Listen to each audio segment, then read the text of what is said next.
ऐका हां ऐका सगळी मंडळी ऐका. आपण अयोध्येमध्ये उत्साहानं रामदर्शनाकरता आलेलो आहोत. तर आपण या ठिकाणी रामवंदनेचा एक मंत्र आहे आणि तो सगळ्याला येण्याजोगा संस्कृत असला तरी तो सगळ्यांनी म्हणायचा आहे. पाठीमागं एक एक शब्दाचा आपल्याला उच्चारायचा आहे. सगळ्यांनी हात जोडायचे, चपलं काढून ठेवा. सगळ्यांनी हात जोडायचे, असे हात जोडा सगळ्यांनी चपलं काढून टाका आणि हात पायातलं. जोडून आपल्याला रामदर्शन मंत्र, त्या रामदर्शन मंत्रामध्ये दोन मंत्र आहेत.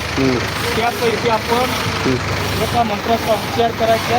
माझ्या पाठीमागे सगळ्यांनी म्हणावं, लोकाभिरामं लोकाभिरामं रणधीरं रणनंगधीरं राजीवनेत्रं राजीवनेत्रं